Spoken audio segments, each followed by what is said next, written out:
Hello everyone, Catweazle here. Welcome back to turn 6 of Darkest Night. Quick recap. We've got Rathymnon, the wizard. He's in the castle with the Necromancer. The priest, Prioris, he's in the swamp, as is Cassandra the knight, and Talon the rogue is in the ruins. Okay, our first player is going to be Rathymnon, so let's zoom in. And here is Rathymnon. Okay, so is the Necromancer present? Unfortunately he is. So that means Rathymnon loses the secrecy and goes down to 2. Does he have a holy relic? No. He's got no start of turn instructions on his power cards. So that means he gets to pick an event. So let's have a look. What do we have here? Vengeful Spirit. Compared to secrecy, oh dear, his secrecy is 2. He's got a hunter. So, he either defends on a 5, or he eludes on a 6. If he fails, he will lose a grace. Well, has he got anything to help him? The answer to that is no. His invisibility's gone, and his lightning strike is gone. Both are exhausted. So, obviously, he's going to try and defend, because that gives him a better chance on a 5. So let's see if he can manage it. 1 dice. Dear me. Right. Here we go, Rathymnon. A 4. Ah! Close, but no cigar. So he's down to 2 grace. That was a bit unfortunate. So it's got very hot for him in the castle. It's full of spectres, shades, vengeful spirits, and the Necromancer. Rathymnon thinks it's time to leave, and I don't blame him. So for his action, he is going to move, and he's going to move to the mountains. So that's his action. In the mountains, his stigma, and he doesn't have to defend against that or anything, so that's cool. So that is the end of his turn. Okay. Next up, I think we will have Prioris. Let's zoom in. And here we are with Prioris. So he doesn't have the Necromancer with him. He doesn't have a Holy Relic. He's got no start of turn cards. So it's straight into an event. And he gets Tracker. So defend with 4 or elude with a 5. If he wins the fight, he loses a secrecy. If he wins elude, there's no effect. A failure, he loses 2 secrecy. Well, that's a bit tough. So he's going to try and elude anyway because he's got Sanctuary, even though it's 5 plus as opposed to the 4 on the defend. That's what he's going to go for. So let's see if he can manage it. Pop that in there. Can we see it? I think we can. Right. So Sanctuary. Let's just recheck. I think it's 4 dice. Yeah. Elude with 4 dice, but we will lose a secrecy. The reason I'm going for it, I mean, we could just lose a secrecy anyway, couldn't we? But this will only mean we lose 1. So let's get 4 dice. And we need a 5 plus.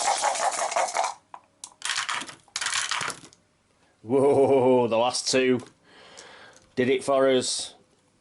Brilliant stuff. Well done.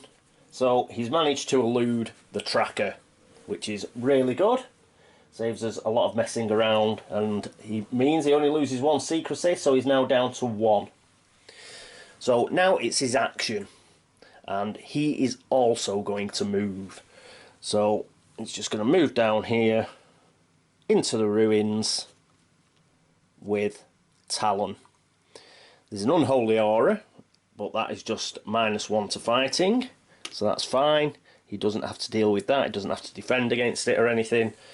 So that is the end of Prioris's turn. Next up will be Cassandra. So we may as well stay here. Exactly the same for Cassandra. Necromancer isn't present, doesn't have a holy relic, and has no starting things on her cards. Therefore, she moves straight into an event. And she gets looters.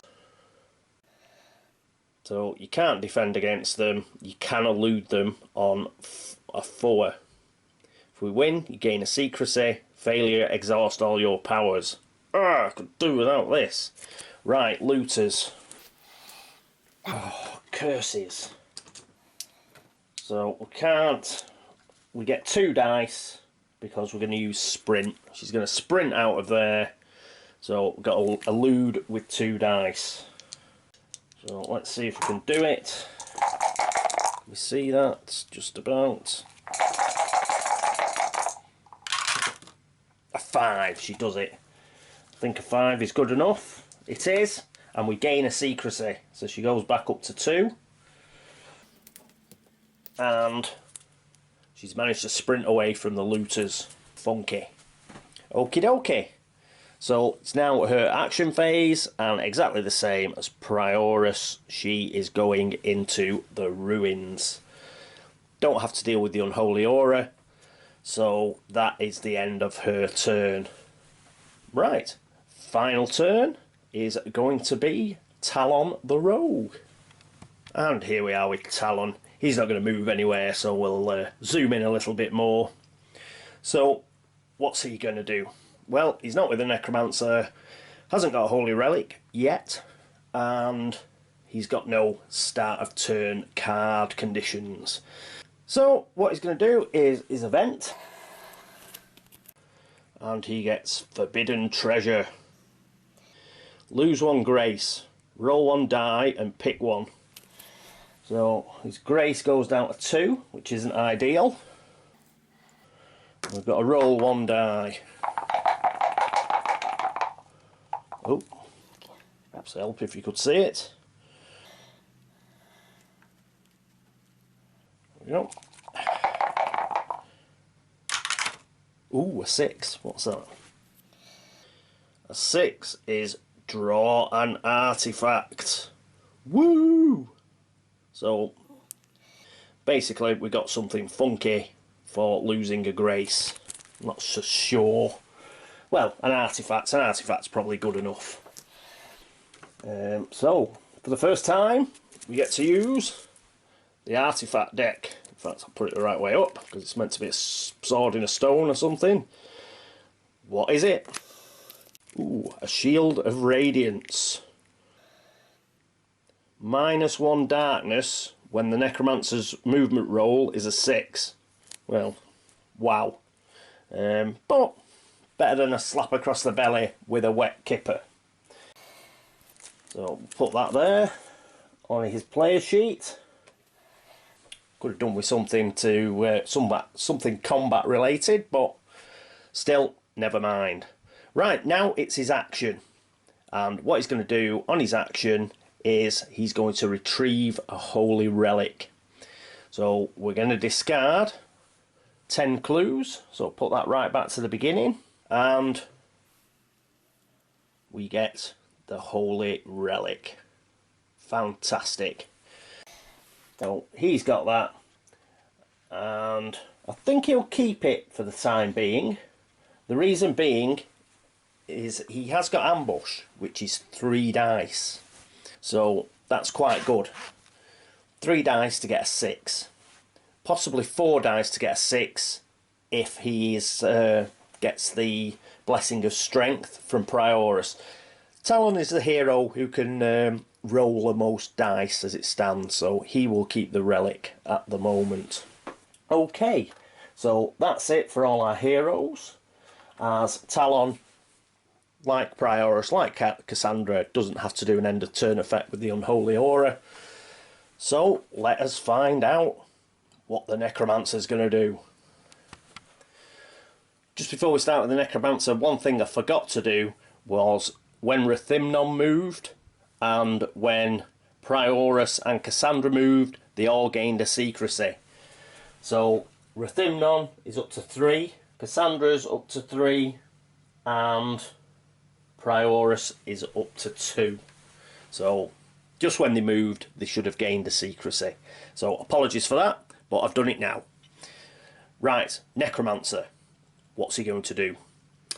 Well, first of all, he's going to increase the darkness by 1, so it goes up to 4. Then he's going to roll for movement.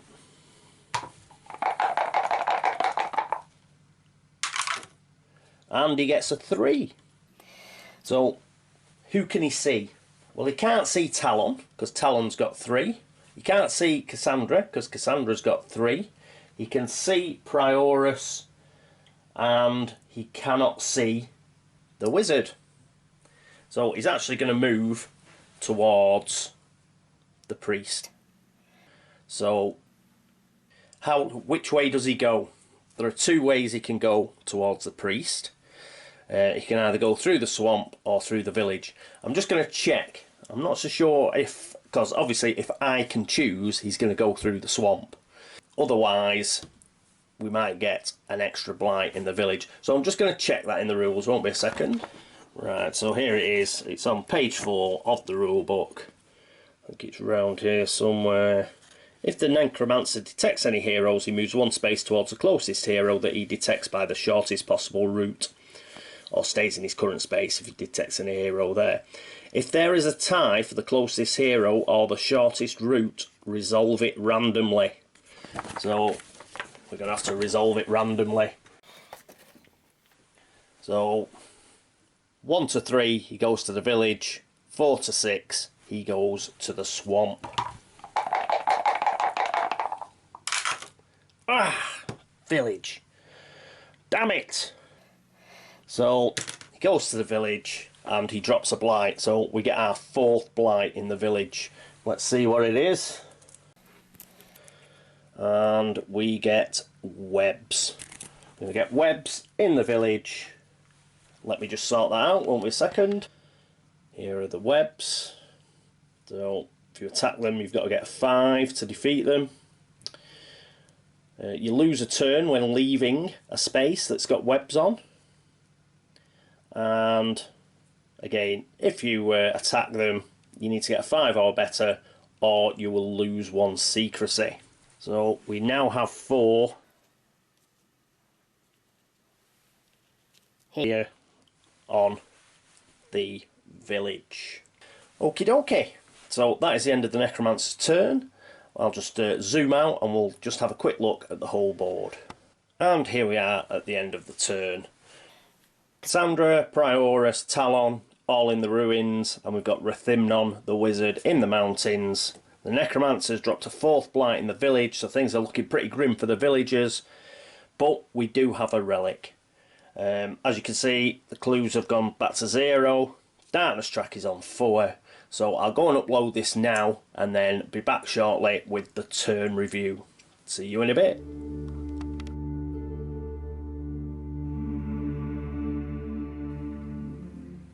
Hello everyone, welcome back to the turn review. Righty ho, so who went first? Rathymnon went first. Lost the secrecy because he started in the castle with the Necromancer. Then he got a rather horrible card, a vengeful spirit, so he ended up losing a grace and is now down to 2 grace.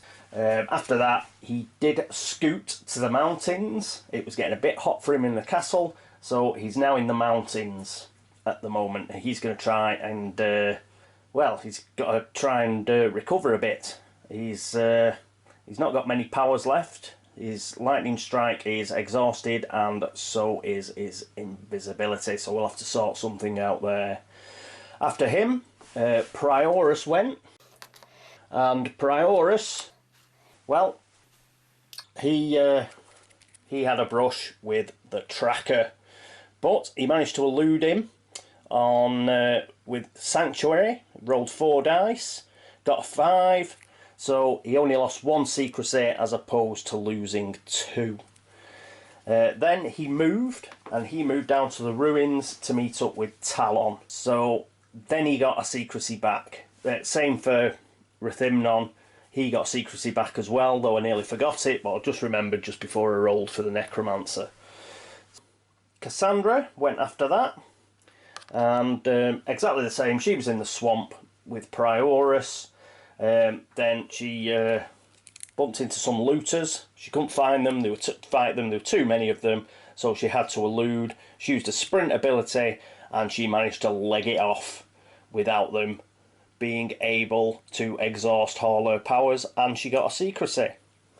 So she went up from 1 secrecy to 2 because of looters, and then because she moved in her action to the ruins, she got back up to 3. So she's up to 3 secrecy and 6 grace. That's pretty cool. And our last player to go was Talon, the rogue. He didn't move anywhere, and because he's getting really good at finding stuff, he found some forbidden treasure. Must have been trapped though, because he lost a grace. But he did roll a 6, drew an artifact, and it's pretty useless. It's the Shield of Radiance, and we knock the darkness trap back when the Necromancer rolls a 6 for his movement. Don't think that's going to happen very often, do you? But, as I say, it's better than nothing. So that was the end of his event.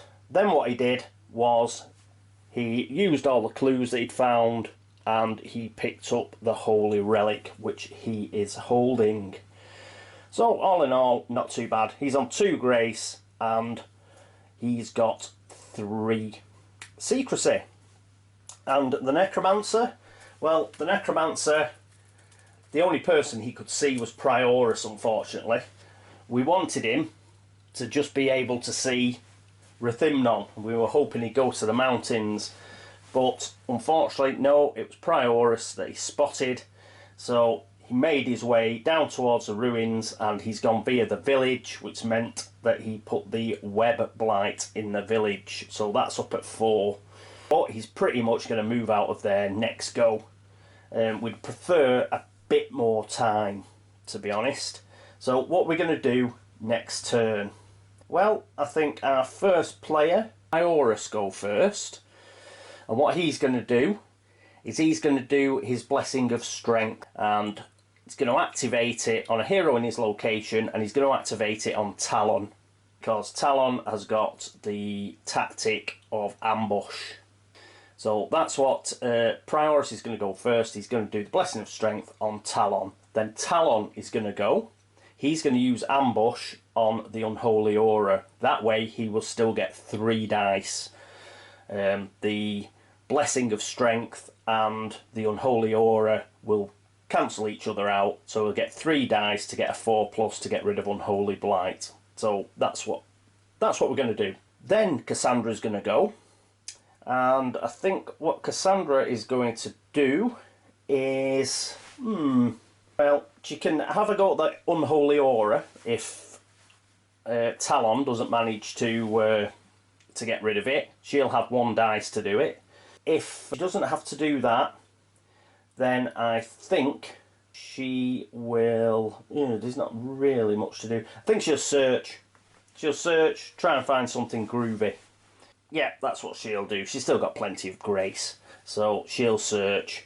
And last of all, we'll have Rathymnon, the wizard, who is in the mountains. What he's going to try and do is he's going to try and do Secret Convoy. And what did we forget? Yes, what I always do, I forgot to put a timer on Secret Convoy. So it's now got 2 time on it. But next turn, Rathymnon is going to get stuck in, and he is going to try and elude. He's going to try and elude it, which would be 1 dice. 1 dice, he's got to get a 5+. It'd really help if he had invisibility. I'm wondering whether he should hide. If he hides, he refreshes his powers. yeah, he's going to hide and refresh his powers. That way he'll get invisibility back and he will get lightning strike back. That's what he's going to do. And then he should still have a time in order to get secret convoy. With any luck, we will still have a turn in hand, and the Necromancer won't turn up at the ruins immediately. It's probably looking that way because the priest has only got 2. But we'll see how we go on. Okay, yeah, that's what we'll do. So, Prioris first, Blessing of Strength on Talon, then Talon's going to try and get rid of the Unholy Blight, then Cassandra is going to search, and then Rathymnon is going to hide. Yeah, that's it for next turn. Okay, so thanks for watching. Hope you enjoyed this episode of Darkest Night, and I hope you join me next time for turn 7 of Darkest Night. Just a quick thing to tell you all. Family birthday this weekend, so there's a good chance it won't be till Sunday, the next episode. So just keep you all on tenterhooks till then. If I can do one any earlier, I will do, but I think it'll probably be Sunday before the next episode. So thanks very much for watching. Thanks very much for all the subscriptions, all the views, and all the hints and tips and everything, all the comments, and I hope to see you next time. Until then, this is me, Catweazle, signing off. Toodaloo.